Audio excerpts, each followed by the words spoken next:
Feeling overwhelmed by clutter and unsure where to start? Meet Alice, a 70-year-old book lover whose cozy apartment had become overcrowded with memories and mementos. She knew something had to change. In just 1 week, Alice transformed her space into a peaceful haven, and now she's sharing the simple steps that made it possible. From sorting through sentimental treasures to discovering the secret trick that changed everything on day 3, Alice's journey is one you don't want to miss. Stick around to learn how she turned chaos into calm. You can do it too. Meet Alice, a retired librarian with a passion for books, knitting, and collecting little treasures from her travels.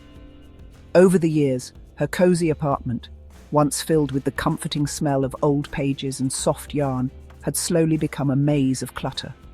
Piles of books, unused knitting supplies, and mementos from her travels had taken over every surface.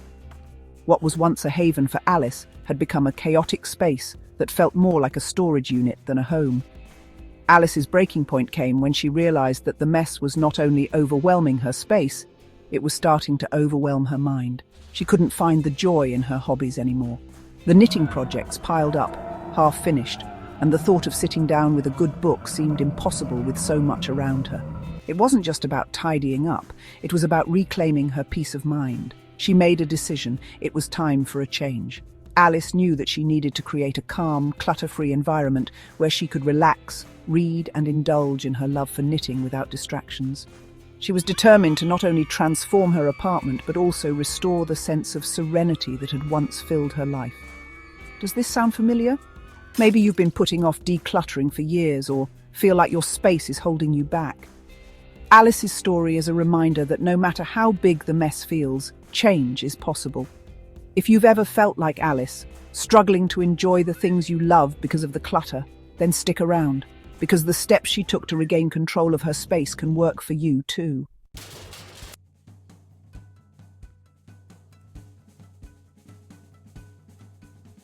The first step in Alice's decluttering journey was setting a clear goal.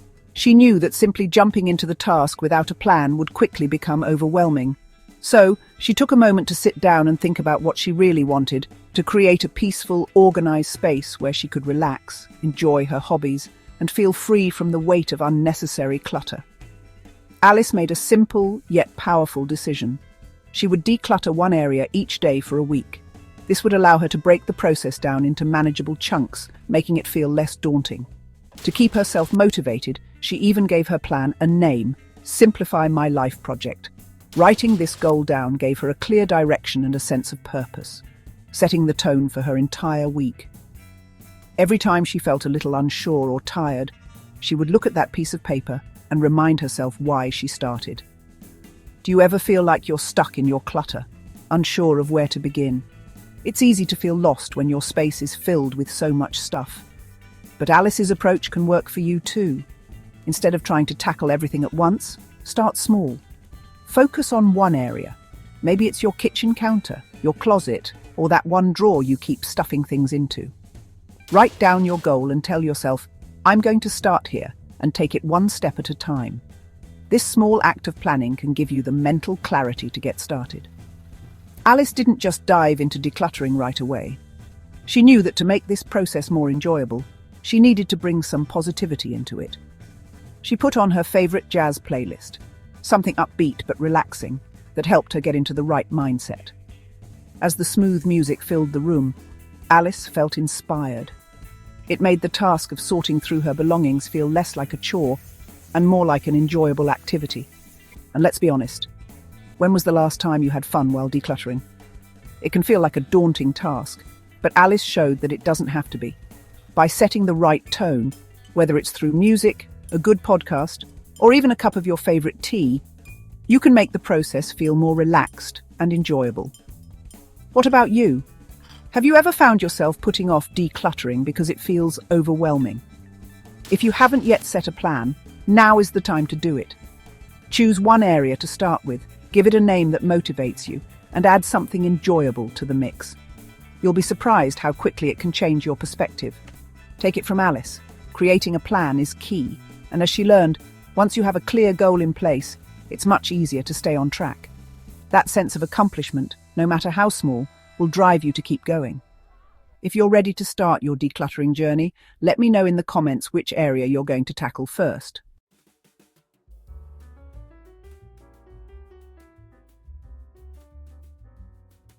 By day 2, Alice was ready to dive in. The excitement from day 1 had given her the energy to continue, but now came the real challenge, sorting through everything she owned. She had accumulated years of books, keepsakes, and household items. The clutter was no longer just physical, it felt like it was clouding her mind too. Alice knew she needed a system, something simple yet effective that would make decision-making easier. That's when she remembered a technique she had heard about years ago, the keep, donate, discard method. It's a straightforward approach, but incredibly powerful when it comes to decluttering. Alice decided to give it a try. She began with her overflowing bookshelf, a place where the clutter had really started to pile up. Books were her passion, and each one held a special memory or lesson. But she also realized that some of these books no longer brought her joy or served a purpose. She wasn't going to throw them away, but they didn't need to take up valuable space either. So, she made 3 piles. Keep, the books that Alice absolutely loved, the ones she could read again and again. These were the ones she treasured, like her collection of classic novels and her knitting pattern books. Donate, novels she had already read and no longer had a desire to revisit, went into the donate pile. Alice thought of the joy these books could bring to someone else, knowing they would find a new home where they'd be appreciated. Discard old magazines that had collected dust for years, their pages yellowed and curling at the edges, were placed in the discard pile. These were things that no longer had value, physically or emotionally. The process was surprisingly freeing for Alice. Each time she held an item in her hands, she asked herself, does this bring me joy or serve a purpose? If the answer was no, it was time to let it go. But if it sparked a happy memory or served a meaningful role in her life, it stayed. As Alice worked through her bookshelf, she found herself feeling lighter, both physically and mentally. The act of letting go wasn't as difficult as she had imagined. It was empowering. She realized that the more she decluttered, the more space she was making in her life, not just in her apartment, but in her mind. It felt like a weight was lifting. You might be wondering, what do I do with all the stuff I don't want anymore? Alice had a plan for that too. She found a local charity that would accept gently used books and other items, which gave her a sense of purpose in the process. It wasn't just about clearing her space, it was about giving back and helping others. Now, if you're watching and thinking, this sounds great, but where do I start? The answer is simple. Choose one area to focus on and use the keep, donate, discard method. It can be as easy as tackling a bookshelf, a closet, or even just a single drawer. Start small and work your way up. Once you see how effective this method is, you'll feel more motivated to continue. And I want to hear from you. What's the first area you declutter? Maybe it's your closet, your kitchen counter, or even a stack of old paperwork. Share in the comments below. Remember, decluttering isn't just about tidying up. It's about creating space for what truly matters. By following Alice's example, you'll not only transform your home, but also your mindset.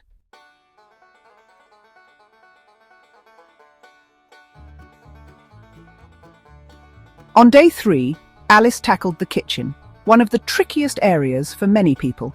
It's easy to accumulate gadgets, utensils, and appliances that seemed useful at the time, but are never actually used. Alice was no different. As she opened a drawer filled with various kitchen tools, one particular gadget caught her eye, a bread maker she hadn't touched in years. As she picked it up, a wave of nostalgia hit. She remembered the weekend she had spent experimenting with different recipes, trying to make the perfect loaf of bread. It was a fun memory, one that brought a smile to her face. But as Alice looked at the bread maker, she realized something important. She hadn't used it in years. It had been sitting in that drawer, taking up space, never once being called into action. It wasn't that she didn't enjoy baking, it was just that she hadn't felt the need for it in so long. Alice remembered the 1-year rule, a tip she had read about in a decluttering book. If you haven't used something in a year, let it go. It's a simple rule, but it's incredibly effective in helping you determine what to keep and what to part with. Alice thought about it for a moment, and then decided this bread maker was going to someone else who might actually use it and appreciate it. She smiled to herself, feeling good about the decision. In that moment, Alice realized that letting go wasn't about forgetting the memories or the joy something once brought her. It was about making room for what truly mattered today. The bread maker had served its purpose in the past, but now it was time for it to bring joy to someone else. As Alice continued to work through her kitchen, she came across other items she hadn't used in over a year. Duplicate kitchen tools, that fancy coffee machine that had never lived up to expectations, and a set of mismatched mugs. All of these items were holding on to valuable space, but weren't contributing to her current lifestyle. She applied the 1-year rule again and let them go, making space for things she actually used and loved. This simple rule helped Alice stay focused and intentional in her decluttering process. And the best part? She didn't feel guilty about letting go of things that no longer served her. The memory of the bread maker was enough. Alice had come to realize that the things we hold on to aren't always the ones that bring us happiness today. They are often just reminders of what once was. But even though day 3 was rewarding, Alice knew day 4 would bring a new challenge, letting go of the sentimental items. Those things tied to people and moments that carried deep emotional weight. How would Alice handle those items? Would she be able to part with the old photo albums, the cards, or the small trinkets from loved ones? Stay tuned, because day 4 would be a turning point for Alice, and you won't want to miss how she handled it.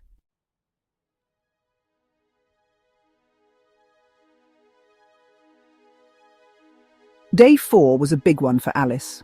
She had made great progress in decluttering her apartment over the past few days, but today she was faced with the most difficult part of the process, letting go of sentimental items. These were the things that tugged at her heartstrings: old greeting cards, letters from loved ones, family photos, and keepsakes from special occasions. While the rest of her apartment was coming together, this box of memories was holding her back. Alice sat on the floor staring at it, unsure how to proceed. As she opened the box, the flood of emotions was instant. There was the birthday card from her late sister, the one she had saved because it was the last one she'd ever received from her. Then, there was the postcard from a trip she had taken with her best friend years ago. Each item in the box seemed to hold a story, a memory, a connection to someone or something that had shaped her life. She could feel the weight of these objects, not just in her hands, but in her heart. It was clear that letting go of these things wasn't going to be easy. Alice wasn't ready to part with them completely. The memories they held were too precious. But after a moment of reflection, she realized something important. The memories would stay, even without the physical items. Alice had heard of a method that many people found helpful when dealing with sentimental clutter. The tip was simple but powerful. Take photos of the sentimental items before letting them go. That way, you can keep the memory alive without holding on to the physical object. It was a way of preserving the feelings and stories attached to the items, without feeling overwhelmed by the sheer volume of things you have accumulated over the years. So, Alice took out her phone and began snapping photos of each card, each letter, each small trinket that had meaning. As she did, she noticed that the act of photographing the items was almost as meaningful as keeping them. She could look back at the photos whenever she wanted to remember the people and moments that mattered most to her, without the clutter that had begun to weigh her down. The items in the box started to feel less like possessions and more like snapshots of her life. Once she had taken the photos, Alice made the difficult decision to let the physical items go. She didn't need them to remember her sister's love or the special trip with her best friend. The memories were safely stored in her heart and in her digital photo album. And surprisingly, letting go of these items didn't feel like losing them at all. It felt like honoring them. Alice had freed herself from the emotional burden of keeping everything while still holding on to the memories that mattered most. This day was a turning point for Alice. She realized that sentimental items don't have to define your life or take up valuable space in your home. The true value is in the memories and the love they represent, not the physical objects themselves. What about you? What's the hardest sentimental item you've held on to over the years? Maybe it's an old gift, a letter, or something that reminds you of a loved one. Share your thoughts in the comments below. Let's talk about it. And remember, you don't have to part with everything you love, but finding ways to simplify the physical clutter can bring a sense of freedom and peace. Day 4 was a tough but liberating step for Alice, and it could be for you too.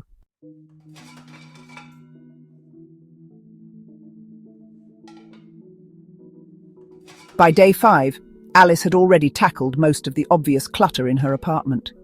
The bookshelves, kitchen, and sentimental items were all in better shape. But as she began to feel a sense of accomplishment, Alice realized something. There were still hidden areas in her apartment that needed attention, places she had avoided or simply forgotten about over time. She knew that real decluttering meant addressing every nook and cranny, especially those hidden corners where clutter likes to hide.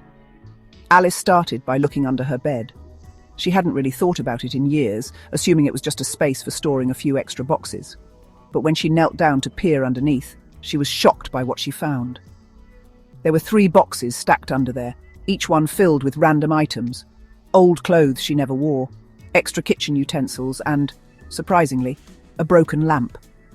The lamp had been her grandmother's, and she had kept it in case she could one day fix it. But after years of collecting dust under the bed, it was clear it wasn't going to be fixed anytime soon. As Alice dug deeper into these hidden corners, she began to realize something important. These forgotten areas were like little storage nooks for things she didn't need. The longer she kept them tucked away, the more they cluttered her life, both physically and mentally. The more Alice removed, the lighter she felt, as if she were freeing herself from not just the physical objects, but also the emotional weight they carried. She opened each box with a clear purpose in mind. Would this item serve her today? Did it hold any real value or meaning? And as she looked at the broken lamp, Alice made the decision to finally let it go. It wasn't about sentimentality. It was about recognizing that some things simply no longer had a place in her life. Then, Alice turned to her closets. She hadn't gone through her clothes in a long time, and she knew it was time to let go of things that no longer fit or suited her style. As she pulled out a pair of shoes she hadn't worn in years, Alice realized that holding onto these items wasn't making her feel good. It was just taking up space. In a way, her hidden clutter had been a reflection of her own hesitations and doubts, holding on to things that no longer served her purpose. With each item she let go of, Alice felt a sense of relief. Her space was clearing, but so was her mind. She had spent years shoving things into hidden spaces, too busy or distracted to deal with them. But now, as she addressed the unseen clutter, Alice felt like she was making room for something new, something better, a life filled with what truly mattered. And let's be real, most of us have hidden clutter too, whether it's tucked away under a bed, in the back of a closet, or hidden in storage boxes we haven't opened in years. These areas often hold things we've forgotten about. But today's tip is simple. Look in those hidden spaces. Check under your bed, inside closets, and in the back of storage nooks. You might be surprised by what you find. Have you ever discovered something hidden in your home that you'd completely forgotten about? Maybe it was something you thought you needed, but realized it wasn't serving a purpose anymore. Let us know in the comments below. Remember, true decluttering isn't just about getting rid of what you can see. It's about facing those hidden areas and letting go of what's no longer useful. Alice found a sense of clarity by taking this extra step, and now it's your turn to look at your own space with fresh eyes. Let's keep going. You're doing amazing.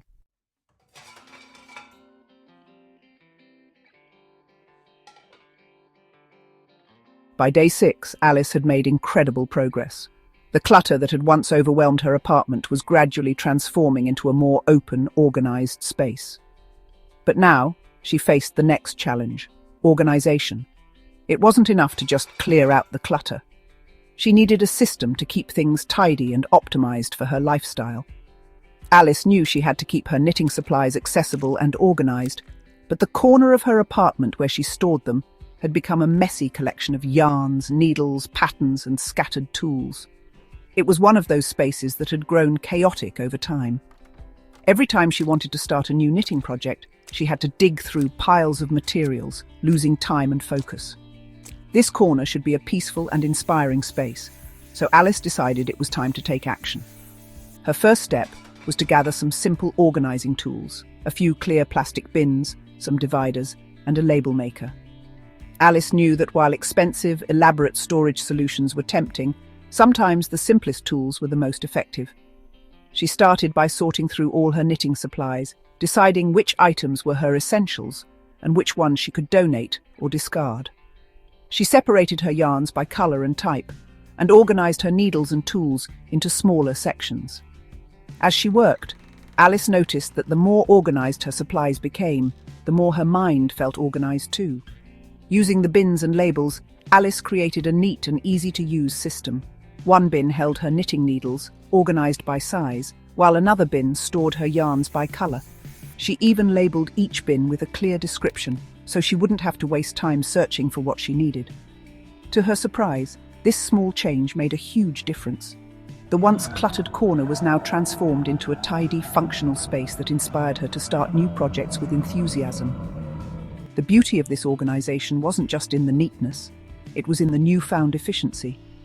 Alice no longer had to sift through piles of yarn or search for a missing needle. Everything was in its place, easily accessible and visually pleasing. She could now sit down and knit whenever the mood struck, without the frustration of clutter slowing her down. It was a powerful reminder that organizing doesn't have to be complicated or time-consuming. Sometimes it's just about finding simple solutions like bins, labels, and a bit of thoughtful sorting to create a space that works for you. Alice had created a space that supported her passion and made her feel more at ease in her home. Have you ever felt overwhelmed by organizing a particular area in your home? What's the first step you would take to get started? Share your thoughts and ideas in the comments below. By this point in Alice's decluttering journey, she had learned a valuable lesson. Simplifying her space didn't just make her apartment look better, it made her feel better too. Day 6 was all about optimizing her space for the way she lived, and now she had a space that was both functional and inspiring. Let's keep going. You're so close to achieving your own transformation.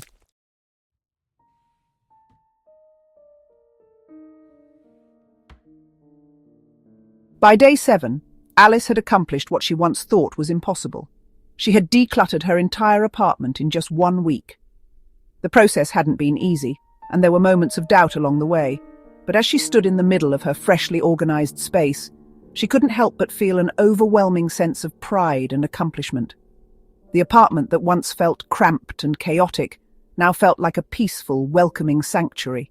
Her books were neatly arranged, her knitting supplies were organized and accessible, and her once hidden storage spaces were now clear and clutter-free. Every room exuded calm and order, and the space seemed to breathe new life.